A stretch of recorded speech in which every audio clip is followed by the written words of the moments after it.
Dear students, welcome to Advait education. मैं अंकित जैन और इस बार मैं आपके लिए लेके आया हूं 16th session of question series, जो कि अगेन कंक्रीट टेक्नोलॉजी पे बेस्ड रहने वाला है। उसी के क्वेश्चंस करेंगे हम। तो इसमें मैं कुछ ऐसे क्वेश्चंस लेके आया हूं जो आपको हेल्पफुल रहेंगे, आपकी प्रिपरेशन को बूस्ट करेंगे। तो आइए स्टार्ट करते हैं 16th session of question series on concrete technology. Question series 16। तो आइए स्टार्ट करते हैं 16th session of our question series, जो कि होने वाली है कंक्रीट टेक्नोलॉजी टॉपिक पे। तो फर्स्ट क्वेश्चन देखते हैं। क्वेश्चन है, what is the gel space ratio of a sample of concrete if concrete is made with 600 gram of cement with WIC ratio of 0.65। यदि हमें जेल स्पेस रेशियो निकालना है तो उसकी कैलकुलेशन के लिए सबसे पहले हम फॉर्मूला ही लिख लेते हैं। तो जेल स्पेस रेशियो का फॉर्मूला, अब मैं न्यूमरेटर की बात करता हूं। न्यूमरेटर कितना होगा, 0.657 इंटू सी अपॉन, यहां पे मैं अब डिनोमिनेटर लिखता हूं तो डिनोमिनेटर होगा 0.319 इंटू सी प्लस डब्ल्यू। ठीक है, अब हम यहां पे बात करेंगे कि जो यहां पे सिंबल्स हैं वो कौन कौन से हैं, उनका क्या सिग्निफिकेंस है। तो जो यहां पे सी यूज किया गया है वो वेट ऑफ सीमेंट के टर्म में यूज किया गया है, जो कि यहाँ पे 600 ग्राम दिया है एज अ मास। तो हम एज अ मास लेंगे यहाँ पे। नेक्स्ट हम बात करें डब्ल्यू, तो डब्ल्यू क्या है, डब्ल्यू है वेट ऑफ वाटर। तो वेट ऑफ वाटर को हम यहाँ पे कैलकुलेट करेंगे। तो यहाँ पे सी का वैल्यू गिवन है, हमें वेट ऑफ वाटर कैलकुलेट करना है। तो डब्ल्यू कैसे कैलकुलेट करेंगे हमें WIC रेशियो गिवन है और सीमेंट का मास भी गिवन है। तो वेट ऑफ वाटर कितना होगा, 0.65 टाइम्स 600। ठीक है, 0.65 टाइम्स 600। यदि हम इसका वैल्यू देखें कितना आता है, तो ये वैल्यू आएगा 390 ग्राम, 390 ग्राम। और हमें सी का वैल्यू मतलब सीमेंट का वैल्यू तो गिवन ही है, जो कि कितना है 600 ग्राम्स। अब हम यहां से इन दोनों वैल्यूज को इस फॉर्मूले में रख के जेल स्पेस रेशियो को कैलकुलेट कर सकते हैं। तो देखते हैं कि जेल स्पेस रेशियो कितना होगा। एक बार इन वैल्यूज को यहां पे हम रख देंगे, 0.657 इंटू 600 अपॉन में डिनोमिनेटर में आएगा 0.319 इंटू 600 प्लस में जो वैल्यू आएगी वो आएगी 390। अब इसको यदि हम कैलकुलेट करें तो इवेल्युएट करने पे जो वैल्यू आती है वो है 0.678। ठीक है, तो यहां पे हम डायरेक्टली बोल सकते हैं कि जो ऑप्शन सी है वो यहां पे सही ऑप्शन है। यदि मैं जेल स्पेस रेशियो के फिजिकल सिग्निफिकेंस के बारे में बात करूं कि ये क्या चीज बताता है, तो जेल स्पेस रेशियो होता है जेल क्या होता है, हाइड्रेटेड प्रोडक्ट ऑफ सीमेंट होता है अपॉन स्पेस मतलब जितने भी स्पेस में सीमेंट रिएक्शन की जा रही है। ठीक है, ये वो स्पेस होता है। तो ओवरऑल क्या हुआ, जेल स्पेस रेशियो। तो जितना ही ज्यादा वैल्यू होगा जेल स्पेस रेशियो का, उतना ही अच्छा कंक्रीट एज अ प्रोडक्ट माना जाता है और उसका परफॉर्मेंस भी सुपीरियर होता है। ठीक है, तो इस तरीके से option C is the correct answer of this question. अगले क्वेश्चन की तरफ हम जाते हैं। अगला क्वेश्चन है, as water cement ratio increases also increases. तो जैसे जैसे वाटर सीमेंट रेशियो बढ़ता जाता है, क्या बढ़ता है, तो यहां पे हम ऑप्शन वाइज जाने वाले हैं। ऑप्शन ए है कंप्रेसिव स्ट्रेंथ। कंप्रेसिव स्ट्रेंथ के बारे में बात करें तो WIC रेशियो यदि बढ़ता है तो कंप्रेसिव स्ट्रेंथ क्या होता है, कम होता है। इनका रिलेशन इनवर्स प्रोपोर्शन का होता है, तो ये पॉसिबल नहीं है। ऑप्शन बी देखें टेंसाइल स्ट्रेंथ, तो टेंसाइल स्ट्रेंथ भी कंप्रेसिव स्ट्रेंथ को फॉलो करती है, तो WYC रेशियो बढ़ने पे टेंसाइल स्ट्रेंथ भी कम होने वाली है। थर्ड है ब्लीडिंग, तो ब्लीडिंग पॉसिबली कब होती है, एक वेरी हाई WYC रेशियो पे ही ब्लीडिंग हमें देखने को मिलती है। अब यदि हम इस स्टेटमेंट को जनरलाइज्ड वे में देखें कि वाटर सीमेंट रेशियो इंक्रीजेस, तो ये कम वैल्यू से भी इंक्रीज कर सकता है, तो वहां पर ब्लीडिंग अकर ही नहीं होगी। तो ये ओवरऑल एक जनरल टर्म में हम बोल सकते हैं कि ये सही नहीं है। अब हम ऑप्शन डी पे आते हैं, वर्केबिलिटी। तो यदि हम एक नॉर्मल या minimum value WYC ratio value से भी इंक्रीज करते हैं तो वर्केबिलिटी हमें हर एक केस में बढ़ती हुई दिखती है। तो यहाँ पे हम बोल सकते हैं option D is the correct answer of this question. ठीक है, अगले क्वेश्चन की तरफ हम प्रोसीड करते हैं। अगला क्वेश्चन है, for preparing ordinary concrete what is the quantity of water used. तो अब हमें यहाँ पे क्या करना है, यदि हमें यहाँ पे एक ऑर्डिनरी कंक्रीट बनाना है तो हमें कितना वाटर यूज करना होगा। तो यदि हम ऑप्शन वाइज जाते हैं तो यहाँ पे बेसिकली दो पैरामीटर्स को अज्यूम किया गया है जिसके फंक्शन में यहाँ पे वाटर की वैल्यू गिवन है। एक तो है weight of aggregate by weight of aggregate और सेकंड है बाय वेट ऑफ सीमेंट। तो हम यहाँ पे ऑप्शन वाइज ही जाने वाले हैं और उसी से हम सही ऑप्शन को सिलेक्ट करेंगे, जो दूसरे रॉन्ग या इनकरेक्ट ऑप्शन से उनको एलिमिनेट करते जाएंगे। ठीक है, तो ऑप्शन ए है 5% by weight of aggregate plus 20% weight of cement. तो यदि हम इस स्टेटमेंट के करेक्ट होने के बारे में सोचें तो क्या पॉसिबिलिटीज हो सकती है, तो 5% बाय वेट ऑफ एग्रीगेट तो एक तरीके से पॉसिबल लगता है कि इतना एग्रीगेट को सैचुरेट करने में इतना वाटर लग सकता है, पर 20% बाय वेट ऑफ सीमेंट ये पॉसिबल नहीं है क्योंकि एक थ्योरेटिकल आइडियल कंडीशन में भी 23% बाय वेट ऑफ सीमेंट का रिक्वायरमेंट ऑफ वाटर होता है। तो ऑप्शन ए सही नहीं हो सकता। ठीक है, ऑप्शन बी की बात करें, 10% by weight of aggregate plus 10% by weight of cement. तो 10% बाय वेट ऑफ सीमेंट ये बहुत ही ज्यादा कम वैल्यू है, पॉसिबल ही नहीं है। और दूसरा 10% बाय वेट ऑफ एग्रीगेट, ये एग्रीगेट के टर्म में बहुत ज्यादा वैल्यू हो जाती है। ठीक है, ऑप्शन सी पे आते हैं। ऑप्शन सी है 5% by weight of aggregates plus 30% of weight of cement. ठीक है, तो ये पॉसिबल हो सकता है क्योंकि 23% हमें बाय वेट ऑफ सीमेंट चाहिए पड़ता है आइडियली। ठीक है, और 5% बाय वेट ऑफ एग्रीगेट, तो ये भी एक पॉसिबल कंडीशन दिखती है। ठीक, अब हम एक बार ऑप्शन डी को भी देख लेते हैं। ऑप्शन डी है 30% by weight of aggregate plus 10% weight of cement.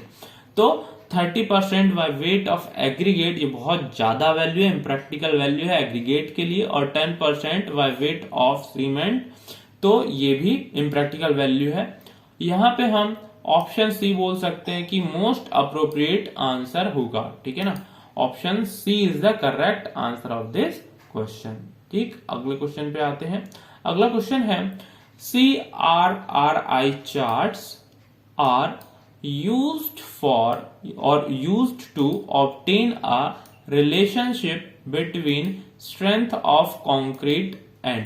ठीक है, तो यहां पे हमसे पूछा गया है कि जो CRRI चार्ट्स हैं उनका किस चीज का रिलेशन फाइंड आउट करने में यूज किया जाता है। यदि मैं CRRI की बात करूं ये क्या होता है, तो CRRI का फुल फॉर्म है सेंट्रल रोड रिसर्च इंस्टीट्यूट। ठीक है, क्या है इसका फुल फॉर्म है सेंट्रल रोड रिसर्च इंस्टीट्यूट। ठीक है, अब जो ये संस्था है या जो ये ऑर्गेनाइजेशन है उसने क्या किया है, चार्ट्स दिए हैं और उन चार्ट्स में स्ट्रेंथ ऑफ कंक्रीट का रिलेशन इन चारों पैरामीटर्स में से एक के साथ गिवन है। हालांकि ये तो एक फैक्ट बेस्ड क्वेश्चन हो जाता है कि यदि आपने ये कर्व्स या चार्ट्स देखे हैं तो आप बता सकते हैं, पर फिर भी यदि मैं आपसे कहूं कि यदि आप एक कॉन्सेंस का यूज करके, एक जनरल सेंस का यूज करके भी इसको बता पाएंगे तो बताया जा सकता है। तो हम क्या करते हैं, ऑप्शंस को एक बार पढ़ लेते हैं और जनरल सेंस से इसको सॉल्व करने की कोशिश करते हैं। ठीक है, तो ऑप्शन ए है वाटर सीमेंट रेशियो। ठीक है, तो स्ट्रेंथ ऑफ कंक्रीट का वाटर सीमेंट रेशियो के साथ यहां पे हमको एक रिलेशन पॉसिबल हो सकता है, देखने को मिल सकता है। ऑप्शन बी की बात करूं, वर्केबिलिटी, तो हमने अभी तक थ्योरी में कुछ ऐसी चीज ही नहीं पढ़ी जिसमें स्ट्रेंथ ऑफ कंक्रीट और वर्केबिलिटी का कोई भी रिलेशन गिवन हो। ठीक है, तो ऐसी चीज हमने नहीं देखी, तो पॉसिबिलिटी भी बनती है कि उससे रिलेटेड जो कर्व्स हैं वो ना दिए गए या चार्ट्स ना दिए गए हों। ठीक है, ऑप्शन सी की बात करें, ग्रेडिंग ऑफ एग्रीगेट्स। ठीक है, ग्रेडिंग ऑफ एग्रीगेट्स, तो ग्रेडिंग ही एक ऐसा मेजर फैक्टर नहीं होता जिससे स्ट्रेंथ ऑफ कंक्रीट को डिसाइड कर सकते हैं। ठीक है, और भी बहुत सारे मेजर फैक्टर, उससे भी मेजर फैक्टर होते हैं जिससे कि स्ट्रेंथ ऑफ कंक्रीट डिसाइड होती है। नेक्स्ट है फाइनेस्ट मॉडुलस। फाइनेस्ट मॉडुलस तो जस्ट एक एग्रीगेट की प्रॉपर्टी है। ठीक है, फिजिकल प्रॉपर्टी, तो यहां पे पॉसिबली एक जनरल सेंस से बोला जा सकता है कि वाटर बाय सीमेंट रेशियो ही हो सकता है जिसका स्ट्रेंथ ऑफ कंक्रीट के साथ चार्ट या एक रिलेशन गिवन हो। ठीक है, तो यही एक प्रोबेबल आंसर लगता है और वास्तव में भी यही सही आंसर है, क्योंकि थ्योरेटिकली इसी का ही रिलेशन गिवन होता है कंक्रीट ऑफ स्ट्रेंथ के साथ। इसको हम ऐसे भी सोच सकते हैं कि यदि थ्योरेटिकली कोई चीज एग्जिस्ट नहीं करती, एक रिलेशन एग्जिस्ट नहीं करता है, तो उससे रिलेटेड या चार्ट्स या कोई कर्व जनरली इस टाइप के मैनुअल्स में गिवन नहीं होते। ठीक है, तो यहां से हम इस क्वेश्चन को जनरल सेंस से भी कर सकते थे, और तो यहां पे मैं बोलूंगा कि option A is the correct answer of this question. अगले क्वेश्चन पे आते हैं। अगला क्वेश्चन है, the dynamic modulus of elasticity of sample of concrete is compared in। ठीक है, तो यहां पे हमें बात की गई है कि हम dynamic modulus of elasticity of sample of concrete किस तरीके से कंपेयर कर सकते हैं। ठीक है, तो हम ऑप्शन वाइज जाते हैं। ऑप्शन है कंप्रेशन टेस्ट। तो सबसे पहले हम बात करें, जो मॉडुलस ऑफ इलास्टिसिटी निकाली जा रही है वो स्टैटिक मॉडुलस ऑफ इलास्टिसिटी ना होके डायनामिक मॉडुलस ऑफ इलास्टिसिटी है। ठीक है, तो डायनामिक मॉडुलस ऑफ इलास्टिसिटी निकाला कैसे जाता है इसके बारे में थोड़ा बात कर लेते हैं। जनरली एक सिलेंडर को लिया जाता है और सिलेंडर के दोनों साइड एक अकॉस्टिक फ्रीक्वेंसी क्रिएट की जाती है। ठीक है, और अकॉस्टिक फ्रीक्वेंसी जब उस मटेरियल के नेचुरल फ्रीक्वेंसी से मैच करती है तो रेजोनेट करता है, और उसके करस्पॉन्डिंगली जो एक इक्वेशन डिराइव होता है उसके through dynamic modulus of elasticity निकाली जाती है। ठीक है, तो ये पूरी तरीके से अलग है, जिसमें स्ट्रेस स्ट्रेन कर्व बनाने के लिए हम एक स्टैटिक लोडिंग को यहां पे कंक्रीट पे अप्लाई करते हैं। ठीक है, अब हम इस चीज का बेस लेके हम इस क्वेश्चन को सॉल्व करने की कोशिश करते हैं। ठीक है, तो ऑप्शन ए है कंप्रेशन टेस्ट। कंप्रेशन टेस्ट में एक स्टैटिक लोडिंग का यूज किया जाता है फॉर कंप्रेशन स्ट्रेंथ को निकालने के लिए। ठीक है, ऑप्शन बी स्प्लिट टेस्ट या स्प्लिट टेंसाइल स्ट्रेंथ टेस्ट। उसमें क्या किया जाता है, उसमें भी एक स्टैटिक लोडिंग का यूज किया जाता है। थर्ड बोले टेंशन टेस्ट, तो टेंशन डिफरेंट टाइप से टेंशन टेस्ट किया जाता है, उसमें भी स्टैटिक लोडिंग लगाई जाती है। और हम एट लास्ट बोले अल्ट्रासोनिक पल्स वेलोसिटी टेस्ट। तो अल्ट्रासोनिक पल्स वेलोसिटी टेस्ट में भी यहाँ पे जो अल्ट्रासोनिक है वो किसके लिए यूज है, अकॉस्टिक वेव्स के लिए यूज हो रहा है। तो यहाँ पे अल्ट्रासोनिक पल्स वेलोसिटी टेस्ट में क्या किया जाता है, अकॉस्टिक वेव्स को यूज करके एक सिलेंडर ऑफ कंक्रीट के थ्रू पास करते हैं और उसकी नेचुरल फ्रीक्वेंसी से उसको मैच करके रेजोनेंस कराया जाता है और एक रिलेशन बना के डायनामिक मॉडुलस ऑफ इलास्टिसिटी हम अचीव करते हैं। तो ये केवल ऑप्शन डी में ही पॉसिबल है, अल्ट्रासोनिक पल्स वेलोसिटी में ही ये हम कंपेयर कर सकते हैं। तो option D is the correct answer of this question. ठीक है, अगले क्वेश्चन पे आते हैं। अगला क्वेश्चन है, for proper workability of concrete the water cement ratio varies from. ठीक है, यहां पे हम बात कर रहे हैं प्रॉपर वर्केबिलिटी। ठीक है, प्रॉपर वर्केबिलिटी कहने से मेरा मतलब है एक WYC रेशियो का रेंज हमें ऐसा बताना है जिसमें वर्केबिलिटी बहुत अच्छी तरीके से फैसिलिटेट होती हो। ठीक है, तो हम 1 by 1 ऑप्शन वाइज जाते हैं। ऑप्शन ए है 0.122। ठीक है, तो सीमेंट के हाइड्रेशन रिएक्शन को कंप्लीट करने के लिए 0.23 हमें WIC रेशियो चाहिए होता है, या फिर 23% वाटर चाहिए होता है बाय वेट ऑफ सीमेंट। और कुछ जो लॉसेस होते हैं उनको यदि इंक्लूड करते हैं तो उसमें 15% और ऐड करना पड़ता है, तो ओवरऑल वो 38% तक बात आ जाती है। ठीक है, तो ऑप्शन ए तो पॉसिबल यहाँ पे हो ही नहीं सकता।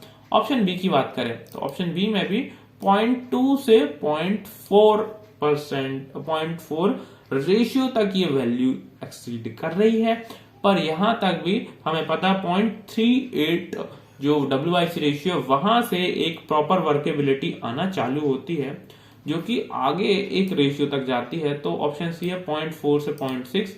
तो यहाँ पे ये मोस्ट फिजिबल रेंज लग रही है जिसमें प्रॉपर वर्केबिलिटी अचीव हो सकती है। ऑप्शन डी की बात करें 0.6 से 8, तो 0.6 से 0.8 तक यदि हम जाते हैं तो हमें यहाँ पे एक फ्लूइड कंसिस्टेंसी देखने को मिलती है। ठीक है, तो जो कि अगेन हम बोल सकते हैं कि फिजिबल नहीं है, तो हम यहाँ पे बोल सकते हैं option C is the correct answer of this question. Option C is the correct answer of this question. The for proper workability the WYC ratio in which proper workability can be achieved is 0.4 to 0.6। ठीक है, option C is the correct answer of this question. अगले question पे हम बात करते हैं, question 7। Concrete is unsuitable for compaction by vibrator if it is. ठीक है, concrete is unsuitable for compaction by vibrator. अब हमें पता है कि यदि हमें कॉम्पैक्शन अचीव करना है वो भी वाइब्रेटर से, तो हम एक बहुत ही ज्यादा कंसिस्टेंसी का कंक्रीट यूज नहीं कर सकते, क्योंकि उसमें पहले से ही बहुत ज्यादा वाटर होता है और ये वाटर एक ब्लीडिंग की प्रोसेस क्रिएट कर सकता है। तो यहाँ पे हम 1 by 1 जो कंसिस्टेंसी गिवन है उसके बेसिस पे बात करें तो सबसे पहले है ड्राई। तो ड्राई कंसिस्टेंसी की हम बात करें तो ये काफी कम कंसिस्टेंसी होती है। इसमें यदि स्लम्प की बात करें तो 25 से 40 के बीच एक वैल्यू हमको देखने को मिलती है। ठीक है, यदि हम बात करें मॉइस्ट अर्थ की तो मॉइस्ट अर्थ में जो स्लम्प वैल्यू है 0 to 5 तक ही रहता है, मतलब बहुत कम, नेग्लिजिबल होता ही नहीं है। ठीक है, थर्ड हम बात करें सेमी प्लास्टिक। तो सेमी प्लास्टिक होते होते भी कंसिस्टेंसी थोड़ी थोड़ी ठीक होने लगती है, जो कि हम बोल सकते हैं 30 to 50 तक पॉसिबल हो सकती है। प्लास्टिक में अबव 50 स्लम्प वैल्यू मिलता है। ठीक है, अब यहाँ पे हम बात करें, हमें एक फैक्ट तो पता है कि यदि कंसिस्टेंसी ज्यादा होगी तो अनसूटेबिलिटी होने लगेगी कंक्रीट के कॉम्पैक्शन बाय वाइब्रेटर से। ठीक है, तो यहाँ पे मोस्ट कंसिस्टेंसी होल्डर टर्म कौन सा है? Plastic, option D. ठीक है, क्योंकि हमें एक ही ऑप्शन चुनना है तो इसमें जो मोस्ट सूटेबल होगा उसी को ही हमें यहाँ पे सिलेक्ट करना होगा। हालांकि सेमी प्लास्टिक कंक्रीट में भी पॉसिबिलिटीज बन सकती हैं, ठीक है, पर हमें एक ही ऑप्शन चुनना है, तो हम ऑप्शन डी को चुनेंगे, जो कि ऑप्शन डी है plastic. Option D is the correct answer of this question, ठीक है। अगले क्वेश्चन की तरफ हम आते हैं। अगला क्वेश्चन है question number 8। As per IS 13311 part 1, ठीक है, in the ultrasonic test for hardened concrete, good quality of concrete is indicated if the pulse velocity is, ठीक है। तो यहां पे हमें डिफरेंट टाइप के एक रेंजेस गिवन है पल्स वेलोसिटी का। जनरली क्या किया जाता है, पल्स वेलोसिटी या अकॉस्टिक वेव को एक सिलेंडर से पास किया जाता है और उसकी हम यहाँ पे एक वैल्यू रीड करते हैं और ये हम जानने की कोशिश करते हैं कि ये वैल्यू कितना है। जितना ज्यादा वैल्यू होती है उतना ही ज्यादा यहाँ पे हम बोल सकते हैं कि यहाँ पे उतना ही ज्यादा अच्छा क्वालिटी का कंक्रीट होने वाला है। अब यहाँ पे ध्यान से देखिए, below option A 3.0 kilometre per hour, ये पर आवर नहीं होता है, ये सब किलोमीटर पर सेकेंड्स में होता है। यहाँ पे ये चीज गलत है, इसको मैं करेक्ट कर देता हूं, ठीक है। तो ये इस ऑर्डर का वैल्यू है कि इतना किलोमीटर एक सेकंड में ही रीच कर जाता है, ठीक है। तो इस चीज को हम आगे ध्यान रखेंगे। ये एक टाइपिंग मिस्टेक है, ठीक है, तो इसको ध्यान रखेंगे। तो हम इन वैल्यूज के करस्पॉन्डिंगली यहाँ पे कंक्रीट का जो क्वालिटी है उसको लिख लेते हैं। यदि 3 किलोमीटर पर सेकेंड से कम वैल्यू आ रही है तो वो डाउटफुल कैटेगरी में कंक्रीट आता है, मतलब उसकी क्वालिटी को ज्यादा खास अच्छी नहीं है, एक डाउटफुल है, ठीक है। नेक्स्ट हम बात करें जो 3 किलोमीटर पर सेकेंड से 3.5 किलोमीटर पर सेकेंड तक है, वो एक मीडियम रेंज है, ठीक है। मीडियम रेंज का कंक्रीट कहलाता है कि एक बहुत अच्छा कंक्रीट तो नहीं है पर एक मीडियम क्वालिटी का कंक्रीट इसे बोला जा सकता है। अब हम नेक्स्ट वैल्यू पे आते हैं जो कि लिखा है अबव 4.5 किलोमीटर पर सेकेंड, ठीक है। तो ये होती है एक्सीलेंट क्वालिटी, ये होती है एक्सीलेंट क्वालिटी ऑफ कंक्रीट। और एट लास्ट हम आते हैं जो कि ऑप्शन है 3.5 किलोमीटर पर सेकेंड से 4.5 किलोमीटर पर सेकेंड, तो ये होता है गुड क्वालिटी ऑफ कंक्रीट, ठीक है, गुड क्वालिटी ऑफ कंक्रीट। अब यहाँ पे हम एक चीज देखें, जितना ही वैल्यू वेलोसिटी का वैल्यू ज्यादा आता जाता है उतना ही सुपीरियर क्वालिटी का कंक्रीट कहलाता है। मतलब जितना ही डेंस कंक्रीट मिलेगा उतना ही सुपीरियर क्वालिटी यहाँ पे हमको देखने को मिलने वाला है, ठीक है। अब हम यहाँ पे देखें कि हमसे पूछा क्या गया है, गुड क्वालिटी का कंक्रीट कौन सा होगा। तो गुड क्वालिटी का कंक्रीट जो ऑप्शन डी में है 3.5 सेकेंड से 4.5 किलोमीटर पर सेकेंड तक, यही होने वाला है।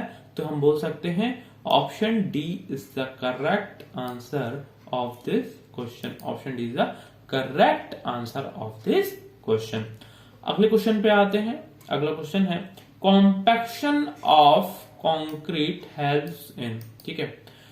यहां पे कॉम्पैक्शन का बेसिक फंक्शन हमसे पूछा जा रहा है कि उसका काम क्या है, ठीक है।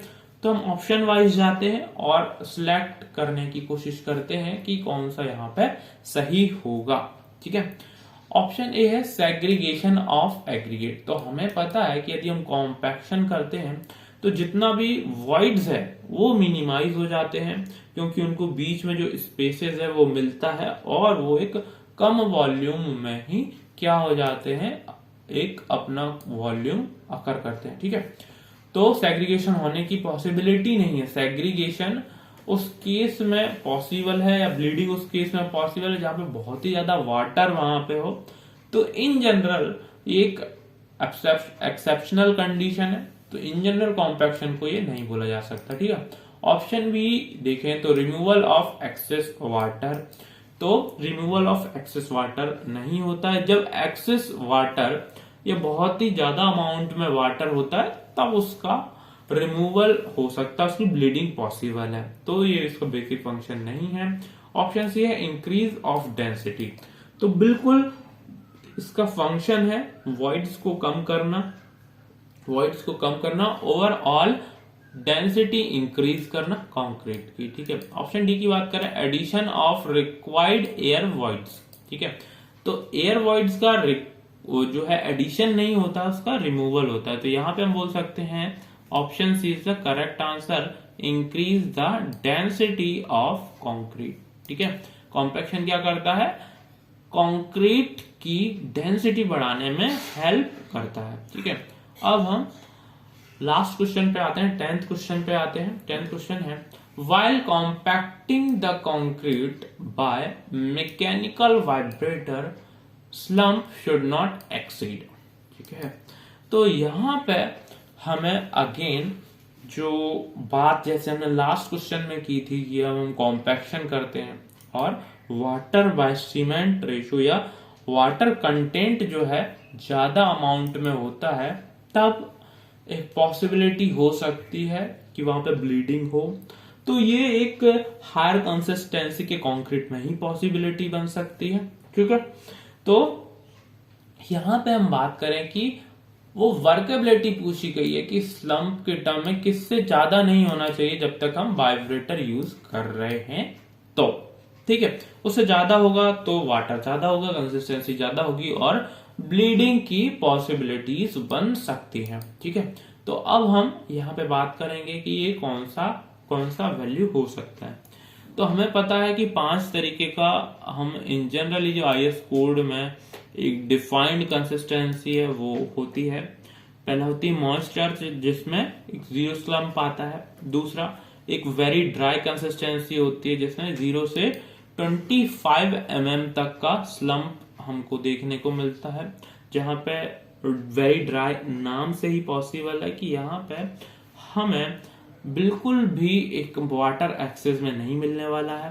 नेक्स्ट टाइप की कंसिस्टेंसी होती है ड्राई, जहां पे स्लम्प के करस्पॉन्डिंगली बात करें तो 25 mm से 50 mm तक वैल्यू जाती है। और उसके बाद आती है प्लास्टिक। तो जैसे ही प्लास्टिक कंसिस्टेंसी शुरू होती है जो 50 अबव जाता है, 50 mm अबव जाता है, तो वहां पे एक वाटर अब एक्सेस अमाउंट में अवेलेबल होना होता है।